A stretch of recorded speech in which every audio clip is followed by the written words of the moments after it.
Pakistan is being governed or run by 3 A's: Allah, America and then army.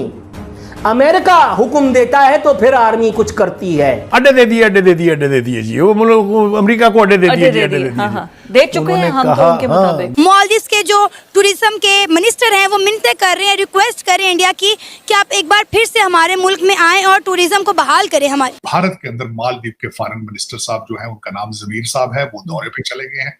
Tourism के minister भी चले गए हैं वहां पे और रोड शो किया जा रहा है। डीजी ISPR जो हैं, अब हम उनकी प्रेस कॉन्फ्रेंस पर आते हैं। लोगों की ज़िंदगियों में आसानी पैदा करनी है तो इस्टेब्लिशमेंट को वो काम करना पड़ेगा जिसके लिए इस्टेब्लिशमेंट फ़ौज बनाई जाती है। ला इलाहा इल्लल्लाह मुहम्मद रसूलुल्लाह, कसम है मुझे खुदाए इस वाहिद की इज्जत और आबरू की, पाकिस्तान में किसी का जान माल इज्जत और आबरू महफूज नहीं है। 73 मिलियन इंडियन जाते थे हर साल, उन्होंने बाइकाट करके उसको 40-42 मिलियन तक ले आए हैं। तो अब चीख रहे हैं क्योंकि वहां पे भारतीय अब नहीं जा रहे। इन्हें बार बार समझाया गया था कि आप इंडिया के साथ पंगा ना लें, आप इंडिया के साथ पंगा ना लें, लेकिन जब इन्होंने इंडिया के प्राइम मिनिस्टर नरेंद्र मोदी को और उनके जजीरे को तनकीद का निशाना बनाया तो आप इंडियन की यूनिटी देख लें। भाईजान, आपने पहले जो सारी चीजें की, आपको पता नहीं था कि you depend on Indian tourism.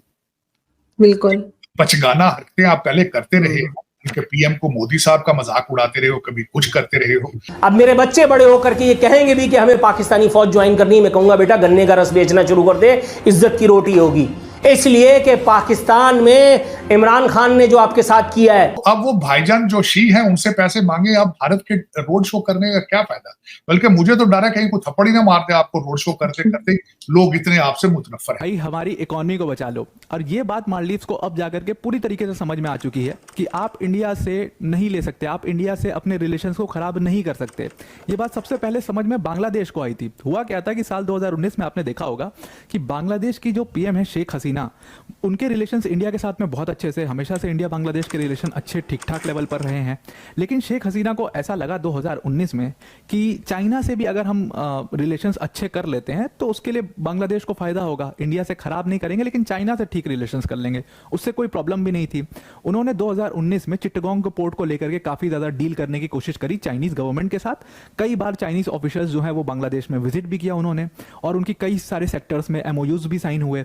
लेकिन फिर शॉकिंगली क्या हुआ, साल 2021 में शेख हसीना सामने आती है कैमरे पर और वो बताती हैं कि जितना भी चाइनीज़ डेवलपमेंट हुआ है बांग्लादेश के अंदर में वो सब बहुत सब स्टैंडर्ड क्वालिटी का है। जितना चाइनीज़ गुड्स सप्लाई हुआ है वो सब बहुत सब स्टैंडर्ड क्वालिटी। भारत के अंदर मालदीव के फॉरेन मिनिस्टर साहब जो है, उनका नाम जमीर साहब है, वो दौरे पे चले गए हैं।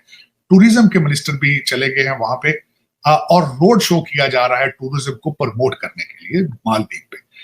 सालाना भारतीय पहले 73 मिलियन इंडियन जाते थे हर साल, उन्होंने बाइकाट करके उसको 40-42 मिलियन तक ले आए हैं। तो अब चीख रहे हैं क्योंकि वहां पे भारतीय अब नहीं जा रहे।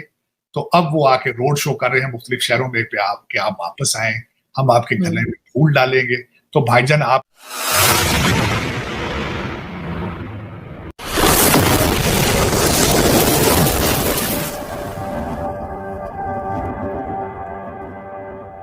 आपने पहले जो सारी चीजें की, आपको पता नहीं था कि you depend on Indian tourism.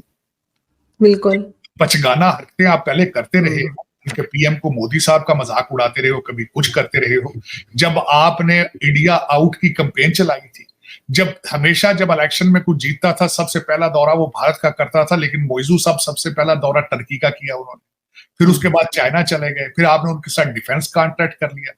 उस वक्त आपको नहीं पता था कि आप इंडियन टूरिज्म के ऊपर रिलाय करते हैं। तो अब वो भाईजान जो शी हैं उनसे पैसे मांगे, अब भारत के रोड शो करने का क्या फायदा? बल्कि मुझे तो डर है कहीं कोई थप्पड़ ही ना मारते आपको रोड शो करते करते लोग इतने आपसे मुतनफ्फर हैं। क्योंकि जो आपने ड्रामा किया और मोदी साहब के मजाक उड़ाते रहे उस वक्त आप, तो मेरे ख्याल में वो एक नई चीज है कि भारत के अंदर मालदीव के टूरिज्म मिनिस्टर भी आ रहे हैं और फॉरेन मिनिस्टर भी आ रहे हैं। डीजी ISPR जो हैं, अब हम उनकी प्रेस कॉन्फ्रेंस पर आते हैं। उन्होंने जिस तरह की बयानात दागे हैं, पहले 1 बाय 1 उसके ऊपर आकर के बात करते हैं। कहते हैं कि 9 मई कोई ढकी छुपी चीज़ नहीं, ये करने और करवाने वालों को सज़ा देनी पड़ेगी, लिहाजा जज़ा और सज़ा पर यकीन रखने के लिए ज़रूरी है कि 9 मई के मुल्ज़िमान को कानून और आइन के मुताबिक सज़ा दें और जल्द से जल्द दें। दे दी। आपकी ख्वाहिश का इजहार करने से 24 घंटे पहले 13 लोगों को फारिग कर दिया। और बाय द वे अभी तक किसी एक मुलजिम को फांसी की सज़ा तो मैंने नहीं सुनी। अगर DG ISPR मेरी मालूमात में इजाफे के तमन्नाई हो तो मुझे कॉल कर लें। नहीं छोड़ेंगे, बच्चे खा जाएंगे, ये कर देंगे, वो कर देंगे। अभी तक सिर्फ फिल्मी बातें ही सुन रहे हैं। आपकी प्रेस कॉन्फ्रेंसेस से कुलूब को बरमाने का हमने एहतमाम कर रखा है, वगरना तो ठन ठन गोपाल है। मजीद फरमाते हैं, किसी भी मुल्क में उसकी फौज पर हमला कराया जाए, शहीदों की अलामात की तज़हीक की जाए, बानी के घर को जला दिया जाए। बानी के घर, फिर वही कैमोफ्लेज, कोर कमांडर हाउस को जला दिया जाए, अवाम और फौज में नफरत पैदा की जाए। ये जो लोग करा रहे हैं और कर रहे हैं, उनको कैफर किरदार तक ना पहुंचाया जाए। किसी भी मुल्क में ऐसा हो तो वहाँ की निज़ाम इंसाफ पर सवाल उठता है। निज़ाम इंसाफ पर सवाल उठता है मतलब ये तो मज़ाहिया प्रेस कॉन्फ्रेंस की है आपने हुजूर। मैं चाहूँ भी तो इस फुल टॉस को स्टेडियम से बाहर फेंकने से बाज नहीं रह सकता। आपके ख्याल में अभी तक निज़ाम इंसाफ पर लानत नहीं पड़ चुकी है हमारी? मैंने आसिम मुनीर का नाम लेकर के, नदीम अंजुम का नाम लेकर के नेशनल टेलीविजन पे, उनके ओहदों का नाम लेकर के नेशनल टेलीविजन पे ये कहा कि मिट जाएगी मखलूक तो इंसाफ करोगे, मुनसिफ हो तो हश्र उठा क्यों नहीं देते। ये सारी सूरत हाल एक और सुकूत पाकिस्तान की तरफ लीड कर रही है। कहाँ हो? मैंने ये तक कहा कि आला अदलिया तो छोड़ दीजिए, इस वक्त मिलिट्री इस्टेब्लिशमेंट को नोटिस लेना चाहिए इस पूरी सूरत हाल का। जिस जुर्म में मुझे घर आकर के अपनी नौकरी को त्याग करके बैठना पड़ा, लेकिन DG ISPR की नौकरी लगी रही, आसिम मुनीर साहब की नौकरी लगी रही, बल्कि उसको तो फल फूल लगे हुए हैं। नदीम अंजुम साहब की नौकरी अभी तक बदस्तूर चल रही है। नदीम अंजुम साहब के जो डिप्टी DG थे, अलबत्ता उनको नौकरी से निकाल दिया गया, सिर्फ इतनी सज़ा दी गई है।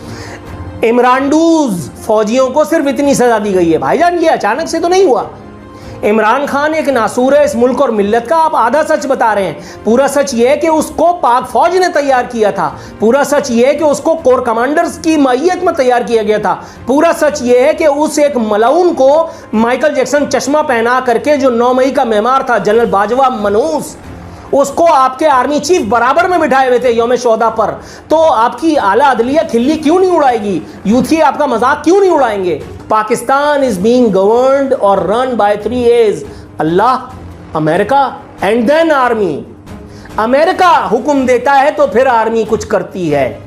अगर अमेरिका को मंजूर नहीं होगा तो आर्मी भी कुछ नहीं कर सकती। देखो, नेशनल सॉवरेनिटी को, नेशनल इंटेग्रिटी का इतना बड़ा खतरा इमरान खान, आप उसको जेल में कसरत करवा रहे हैं? नहीं, मशीन दी है कि नहीं?